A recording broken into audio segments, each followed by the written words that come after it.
Assalamualaikum warahmatullahi wabarakatuh. Bismillah, mari kita lanjutkan lagi ngaji kita. Baik, jadi ini kritik kedua terhadap fast culture. Kritik ketiga, hubungan sosial jadi terancam. Kenapa? Karena kecepatan ritme hidup kita sulit dekat secara mendalam dengan orang lain. Emosi kita tidak terlalu dalam terlibat dengan teman kita, sahabat kita, bahkan keluarga kita. Karena tugas-tugas yang banyak, kerja yang banyak, sampai di rumah pun, bahkan mungkin sama bapak ibunya, sama anak istrinya, tidak bisa dekat. Di rumah juga sibuk mikir kerjaan. Akhirnya kan kadang-kadang ya ngumpul sih di rumah, tapi dengan gadgetnya masing-masing, asik, tidak saling peduli. Makan bareng sih, tapi sambil makan ya nonton HP-nya sendiri-sendiri. Itu yang di dalam rumah, apalagi yang di luar rumah. Saya tidak tahu anak-anak hari ini, anak-anak kecil itu yang jarang ketemu teman-teman tetangganya kiri kanan itu yo, kalau siang main apa, kalau sore main apa, mesti nanti larinya ke gadget. Ya syukur dia masih sekolah, mungkin di TK-nya, di PAUD-nya masih ketemu teman, tapi di luar itu ya gadget pasti. Nah, jadi hubungan sosial terancam. Kualitas hubungan antar manusia jadi dangkal. Kita tidak saling dalam, maka kita sulit berempati. Jadi kita sulit merasakan yang dirasakan orang lain. Selama ini kita yang dipikir diri kita saja. Kritik ketiga. Kritik keempat. Kata Honore, yang kita sebut cepat itu tidak selalu sama dengan efisien. Kadang-kadang cepat itu malah masalah. Karena cepat akhirnya kualitasnya jadi kurang. Karena cepat ada yang kelewatan keliru. Teman-teman ngerti sendirilah kalau kerja sambil kesusu-susu itu kan mesti ada saja kurangnya. Maka hati-hati dengan slogan lebih cepat lebih baik. Tidak mesti lebih cepat itu lebih baik. Kadang-kadang lebih cepat itu tadi jadi malah tidak efisien, malah kerja 2 kali. Akhirnya kita malah menyesal ini, alah kemarin ngapain aku kok kelewatan yang tadi, kok tidak hati-hati yang tadi, itu karena terlalu cepat. Jadi ini kecepatan tidak sama dengan efisiensi dan tidak berarti lebih cepat pasti lebih baik. Itu kata Honore, kecepatan dapat memberimu perasaan gembira yang luar biasa, tapi itu ada tempatnya. Engkau harus menentukan batasnya dan tidak selalu menggunakan kecepatan. Kata dia, adalah bodoh untuk minum segelas anggur secara cepat dan adalah bodoh untuk memainkan Mozart terlalu cepat. Kalau kamu main Mozart, ya main musik, itu kan ya ada ritmenya. Kalau terlalu cepat bubar. Minum wine, orang sana bukan kalian. Itu kan ya minumnya sedikit, kalau kamu kan itu minum kok sedikit gitu ya. Tapi memang kalau banyak terus cepat malah lepas etiknya, malah tidak nikmat. Jadi ya semuanya ada ritmenya. Kalau kalian terlalu cepat ya tidak bisa menikmati, malah terlewat dari makna, nilai dan kenikmatannya. Apa saja itu. Jadi ini kritik beliau. Ada lagi yang kelima, beliau mengkritik fast culture itu sering mengabaikan ritme alami hidup. Alam semesta ini termasuk manusia ada ritmenya. Ayo kita pahami, iya kita harus tahu kapan kita kerja, tapi juga harus tahu kapan istirahat. Kapan kita evaluasi, kapan kita refleksi. Anak-anak juga ada ritmenya, orang dewasa ada ritmenya, setiap makhluk ada ritmenya. Begitu kita kacau ritme kita, putus ritmenya, pasti tidak seimbang. Pasti kemudian ada masalah dalam hidup kita. Jadi nanti slow living itu tidak sekedar lambat, tapi sebenarnya mengembalikan lagi ritme alami ini. Yang kemarin-kemarin kita terlalu cepat. Baik, kita lanjutkan karena masih banyak kritiknya. Yang ke-8, konsumerisme. Jadi peradaban hari ini dicirikan oleh konsumerisme. Kenapa konsumerisme? Ya kita ingin belanja, ingin membeli, ingin banyak uang demi memenuhi ini itu. Dan untuk bisa memenuhi keinginan konsumen kita, ya kita harus kerja keras, kita harus terus-menerus. Jadi hari ini kita sulit membedakan antara kebutuhan dengan keinginan. Ini dua hal yang berbeda. Makan itu kebutuhan, makan enak itu keinginan. Pakai baju itu kebutuhan, pakai baju yang bermerek itu keinginan. Konsumerisme itu kalian lebih disetir oleh keinginan-keinginanmu yang kadang-kadang tidak relevan. Biasanya keinginan ini jauh lebih mahal. Maka untuk bisa memenuhi keinginanmu, kamu perlu kerja keras. Kamu perlu melakukan multitasking tadi. Kamu perlu cepat melakukan ini itu biar segera melakukan yang lain, biar dapat uang banyak, biar bisa memenuhi keinginan-keinginanmu. Jadi peradaban konsumerisme membuat kita ingin terus belanja, dan untuk itu kita perlu biaya, dan untuk banyak biaya kita perlu banyak kerja, bila perlu lembur, bila perlu lupa istirahat, dan seterusnya. Jadi lingkaran setannya di situ. Jadi kita, pokoknya hidup kita hari ini kan hidup untuk belanja. Kerja untuk belanja, kan kerjaanmu tiap hari buka Shopee, buka Tokopedia. Oke ya, jadi berarti apa? Fast culture itu mempromosikan gaya hidup yang merugikan, tidak hanya secara emosional tapi juga secara ekonomi, secara sosial. Baik. Oke ya, ini kritik ke-6. Kritik ke-7. Banyak ternyata kritiknya sampai 7. Ya ini pemetaan saya saja. Beliau mengkritik fast culture itu membuat kita kehilangan kesadaran penuh, tidak bisa menikmati momen. Itu yang kemarin kita bahas panjang di mindfulness. Mari hidup secara mindful. Hidup secara mindful itu kita sadari sepenuhnya yang kita lakukan sekarang dan kita nikmati, kita hayati. Apa saja yang kita lakukan. Mungkin duduk di masjid ini mengikuti ngaji.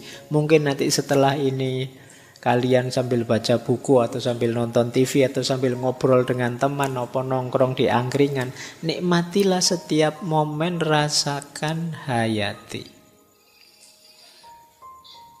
Itu akan membuatmu lebih bahagia. Sementara selama ini kita sering hidup seperti saya bilang tadi, rutin saja, autopilot saja, tidak menikmati. Biasanya kalau pagi sarapan itu, ya sudah diulang lagi sarapan itu tanpa kayak orang tidak sadar. Misalnya kalian biasanya sarapan roti, sudah beli roti sak kotak berapa gitu. Meskipun kadang ya dimakan 2-3 terus jamuran. Iya, Bang. Nah, itu kamu tiap pagi begitu, terus akhirnya kamu kan rutin itu. Begitu rutin autopilot, kamu tidak menikmati. Pokoknya pagi mandi, kayak robot itu kan, terus habis mandi ganti baju, setelah itu duduk, ngambil roti, terus makan, setelah itu makan. Jadi tidak ada kesannya sama sekali.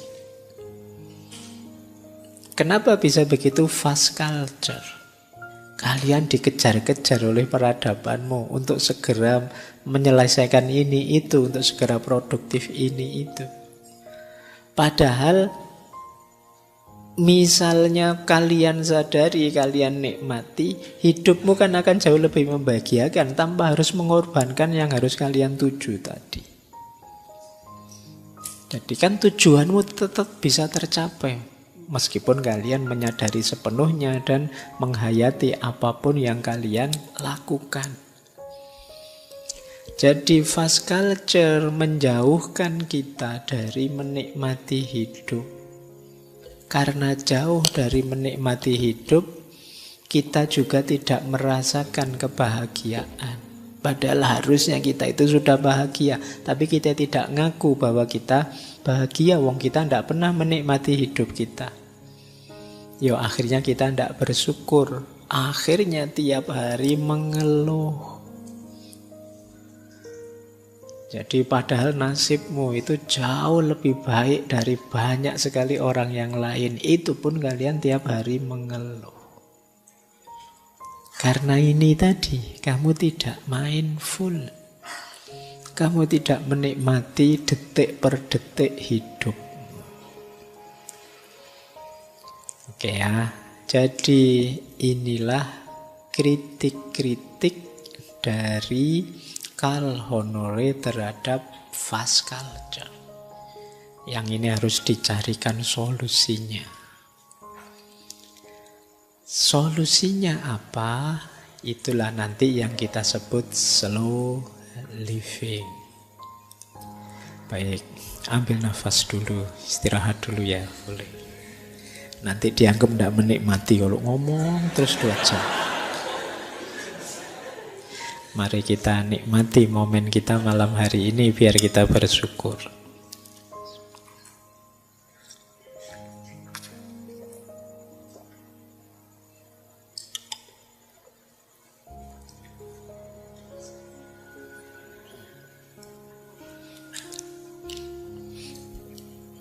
Oke ya, baik.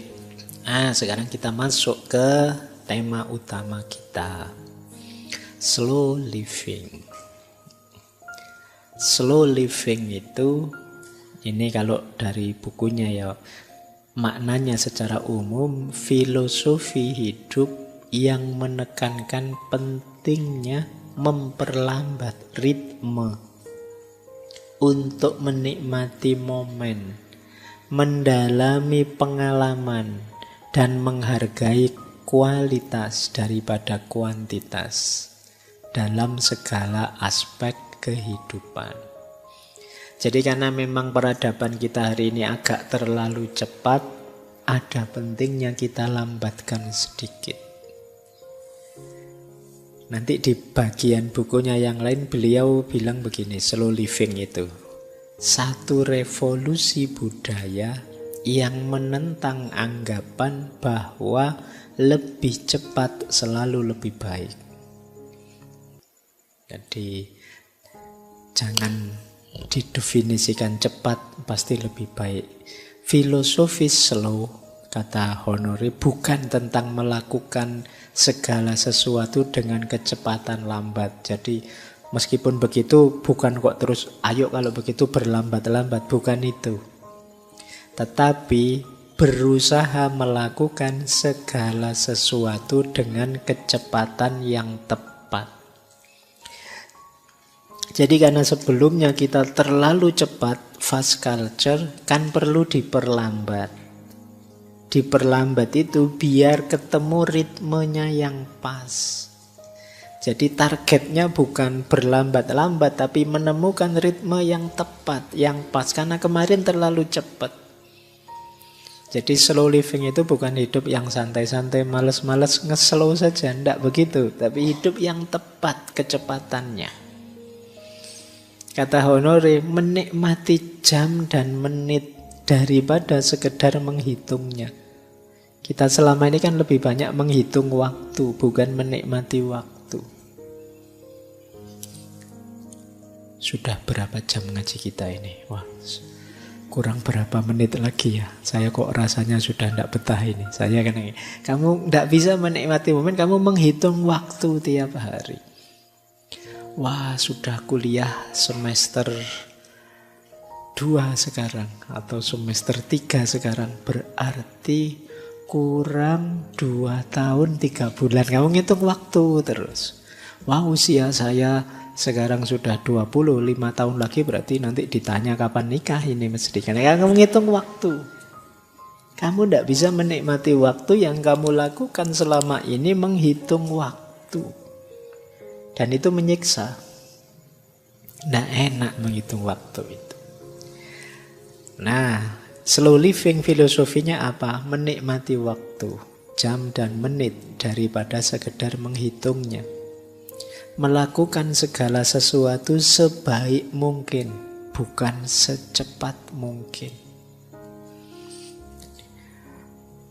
Filosofi ini tentang kualitas, bukan kuantitas dalam segala hal. Mulai dari pekerjaan, makanan, hingga mengasuh anak. Jadi ini beliau ingin semacam revolusi. Yuk manusia mulai ngerem, manusia mulai melambatkan diri. Jangan terlalu cepat, terlalu ambisius, itu merusak.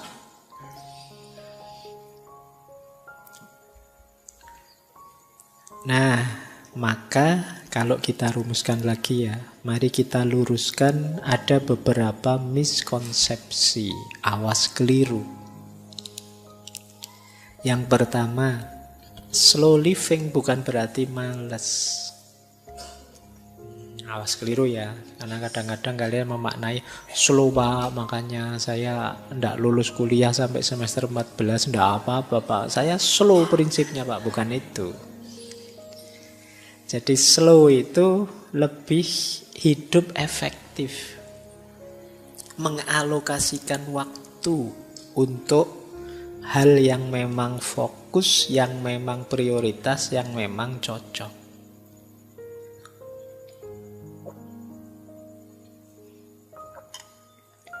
Jadi bukan males. Jadi slow living ini tidak untuk yang males, tapi untuk yang terlalu cepat, untuk mengurangi kecepatannya. Ya meskipun ada yang bilang, tapi males itu kadang-kadang penting loh Pak. Nah, ya. Ada satu buku yang menjelaskan begini, alhamdulillah masih ada orang males. Paling tidak ada orang yang tidak ikut menyumbang kekacauan dan kerusakan di muka bumi. Iya, kemarin kan kita belajar ekologi bulan lalu, itu betapa agresifnya manusia karena ambisinya, cita-citanya, keinginannya, terus bikin kerusakan ini, kerusakan itu. Nah, paling tidak orang males itu tidak ikut andil merusak dunia ini. Wong dia ndak ngapa-ngapain kok. Itu jasanya paling ndak itu ya. Oke. Meskipun jangan kamu pakai alasan, nanti ini dipakai alasan, Pak. Saya males itu ya, mending Pak, saya ndak ikut andil ngerusak gitu. Oke, jadi slow living bukan berarti males. Yang kedua, slow living bukan berarti menunda. Waktunya kerja ya kerja saja, tapi ngerti ritmenya. Jangan tergesa-gesa, juga jangan ditunda. Kalau memang sudah waktunya action, action. Kita pilih yang paling cocok, waktu yang paling tepat, durasi yang paling sesuai untuk kita. Kita tahu kapan dikerjakan, kapan istirahat. Jadi bukan menunda. Dan juga bukan, nanti ada yang bilang slow living itu kan mungkin gaya hidup cocoknya ya di pedesaan-pedesaan Pak, daerah dalam. Ini gaya hidup yang penting untuk semua orang. Siapapun perlu gaya hidup yang tepat seperti ini, kata Honor, di kota maupun di desa. Jadi kalau dulu kesannya yang nge-slow itu orang desa, ya mungkin orang desa sudah menjalankan serba sedikit konsep slow living ini, bisa menikmati hidup, bisa mindful. Harusnya gaya di desa menulari yang kota, tapi kan sekarang kebalikannya, gaya kota nular ke desa. Orang desa sekarang tidak kalah ambisius, tidak kalah kemerungsungnya dengan orang kota, tidak kalah fastnya peradabannya. Kalau tidak percaya kalian nanti yang kuliah di sini waktu pulang kampung mesti kaget-kaget. Perubahannya cepat juga di desa kita itu. Nah, jadi ini tidak desa, tidak kota. Jadi tidak hanya untuk negara maju, tapi juga untuk kita. Kita kan sebenarnya juga sudah maju ya. Insya Allah. Iya kan, harus optimis kita. Baik, jadi ini miskonsepsi. Banyak yang salah paham terhadap slow living. Bukan malas, bukan menunda-nunda, juga bukan cocoknya di pedesaan saja. Kata Karl Honore, bersikap lambat berarti mengendalikan ritme hidup sendiri.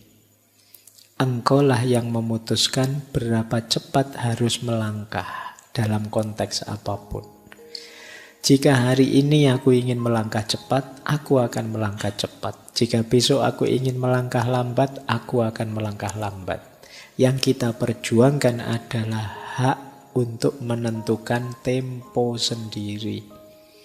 Kita yang tahu siapa diri kita, kapan kita kuat, sejauh mana kita mampu, kapan kita harus istirahat, kita kan yang tahu. Ayo kita putuskan, kita tentukan sendiri. Jangan mau dijajah, diarahkan, diatur tanpa kita pertimbangkan daya dan kekuatan kita. Ini yang diinginkan oleh Honore. Inilah nanti yang disebut slow living. Oke, kita lanjutkan. Sekarang prinsip-prinsipnya.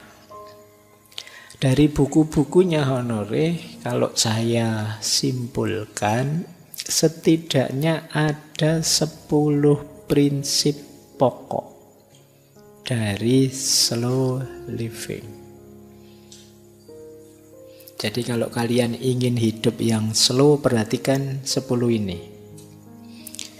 Yang pertama, kesadaran. Yang tadi kita sebut mindful tadi. Mari hidup secara sadar. Untuk yang pertama ini ya kita banyak belajar misalnya dari Socrates tentang self-awareness, tuntutan untuk mengenali diri, menyadari diri. Siapa aku? Apa kelemahan-kelebihanku? Aku tipe orang yang seperti apa? Ini kesadaran-kesadaran diri. Di situ nanti kita bisa ngukur, oh saya mampunya sejauh ini. Kalau kerja fisik seperti ini ya saya bisanya yang selevel ini dan seterusnya. Jadi ini yang pertama, kesadaran. Yang kedua, keseimbangan. Jadi slow living itu seimbang. Jangan fokus nyari kesenangan fisik saja, lupa kepuasan batin kita. Atau mengejar ambisi kepuasan batin saja, lupa kesehatan fisik kita. Harus seimbang. Pikiran, mental kita, jasmani kita, rohani kita itu harus seimbang. Semuanya kita urusi dengan baik. Jadi kalau dalam agama ditambahi lagi ya dunia ya akhiratnya. Harus seimbang. Ini kunci kedua. Jadi kalian merasa, Pak saya ritmenya tepat Pak, tapi kamu yang diurusi hanya urusan kesenangan materi saja, ya masih belum seimbang. Prinsip kedua, keseimbangan. Kemudian prinsip ketiga, kualitas di atas kuantitas. Awas jangan keliru, kuantitas itu untuk mendukung kualitas. Jadi jangan fokus di kuantitasnya, tapi fokus di kualitasnya.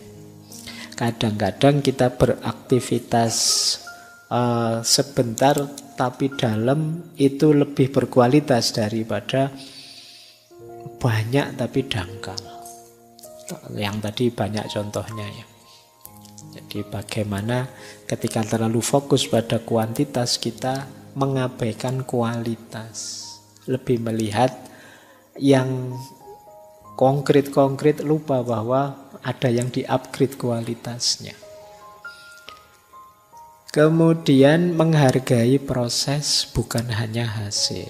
Ya tadi rumusnya tadi ya sudah saya sebut.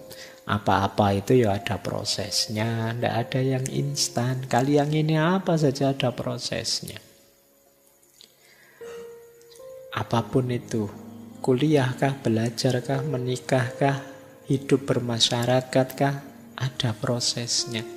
Mungkin kalian kemarin kaget misalnya baru dari kampung masuk ke Jogja, selama ini hidup di rumah saja sih, tidak pernah bermasyarakat, yang bermasyarakat orang tuamu. Sekarang kamu mandiri harus bermasyarakat sendiri. Itu mungkin ya kaget. Tapi ada proses. Jangan drop dulu, ada prosesnya. Yang baru nikah mungkin juga kaget. Kemarin hidup sendiri, sekarang bersama, ada pasangannya. Itu mungkin ya penyesuaiannya panjang, ada proses. Jangan baru nikah 2 hari sudah sambat nyari konsultan. Belum, yang membayangkan sakinah mawaddah warohmah ya tidak bisa instan. Ada prosesnya. Beradaptasi dulu, sering menyesuaikan dulu. Apa-apa ada prosesnya. Jadi itu prinsipnya slow living. Jadi ayo kalian bisalah menikmati proses, tidak sekedar mencapai hasil. Kalau kalian bisa menikmati proses, insya Allah hasilnya bisa tercapai. Tapi kalau kalian tidak sabar mengikuti proses, kemungkinan hasilnya juga tidak bisa kalian raih. Kemudian tadi ya ada ritme alami. Pahami ritme hidupmu. Memang yang awal tadi kesadaran jadi kuncinya.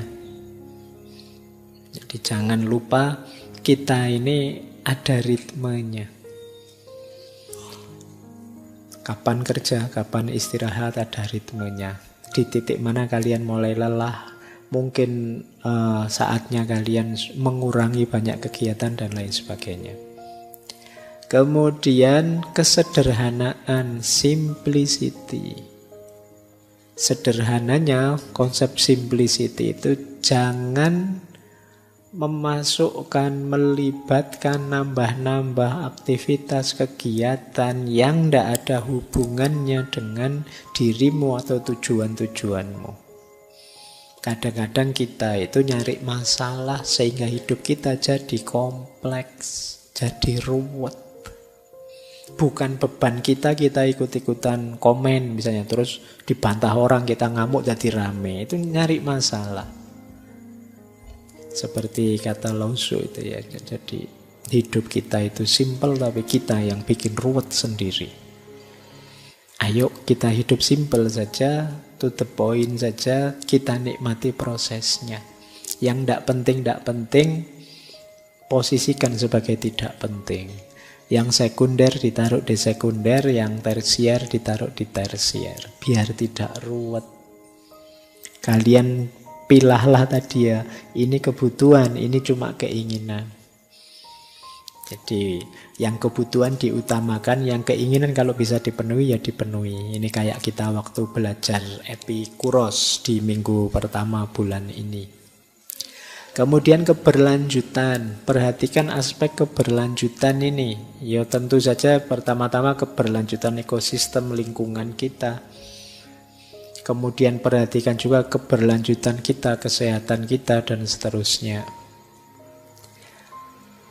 Kemudian ada prinsip lagi, mari kita bisa mengontrol waktu, bukan dikontrol oleh waktu. Kita subjeknya, waktu objeknya. Hari ini kita sering kebalik, kita dikontrol oleh waktu. Kayak tadi loh, kita dikontrol oleh schedule. Kemudian fleksibel, luas saja, jangan kaku. Kemarin Pak saya begini, tapi sekarang kok enggak mungkin lagi ya Pak, karena ya sudah diganti saja. Kan enggak apa-apa. Fleksibel saja.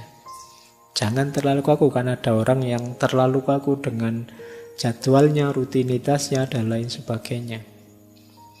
Ya diadaptasi saja, disesuaikan. Enggak masalah. Kemudian hargai individualitas. Menghargai individualitas itu setiap orang beda-beda. Mungkin kalau kalian kuatnya baca buku ya 30 menit, setelah itu tidur. Nah, kalau temanmu dia bisa berjam-jam baca buku, ini namanya individualitas. Temanmu yang sana dia tahan kerja, melakukan apa ini itu seharian ndak pakai tidur siang, tapi kalau kamu kan biasa tidur siang misalnya ini. Ini namanya individualitas. Masing-masing orang beda-beda. Kamu juga ndak harus membandingkan dirimu dengan orang lain. Wah, teman saya seharian baca buku terus, malu saya juga mau seharian baca buku. Nanti kamu stres karepmu dhewe nanti. Jangan-jangan kamu baru baca buku dapat 2 lembar sudah menguap terus tidur. Tiap orang beda-beda. Hargai individualitas dirimu dan individualitas orang lain. Inilah slow living. Kata beliau, manfaat besar dari memperlambat langkah adalah mendapatkan kembali waktu dan ketenangan untuk membuat koneksi yang bermakna, baik dengan orang lain, dengan budaya, dengan pekerjaan, dengan alam, dengan tubuh, dan dengan pikiran kita sendiri. Jadi kalau kita agak slow down, kita agak memperlambat sedikit, kita lebih tenang. Kemudian kita sekarang dapat waktu untuk lebih intim, lebih intens membangun kebersamaan dengan orang lain dan juga lingkungan sekeliling kita dan juga dengan diri kita sendiri. Beliau melanjutkan, para pemikir terhebat sepanjang sejarah pasti tahu pentingnya mengubah pikiran ke kecepatan rendah. Jadi orang-orang besar itu pasti ngerti pentingnya slow living ini. Buktinya apa? Misalnya Charles Darwin menggambarkan dirinya sebagai pemikir yang lambat. Einstein terkenal karena suka nongkrong, saya bilang tadi kayak ngelamun berjam-jam menatap angkasa di kantornya di Universitas Princeton. Jadi orang-orang besar itu pasti kunci keberhasilan mereka adalah mereka bisa hidup dengan ritme yang tepat sesuai diri mereka masing-masing. Nah, kelemahan kita diburu-buru oleh fast culture tadi. Ini pentingnya sekarang kita belajar untuk memperlambat ritme. Oke, baik. Semoga sudah bisa ditangkap ya maksudnya slow living.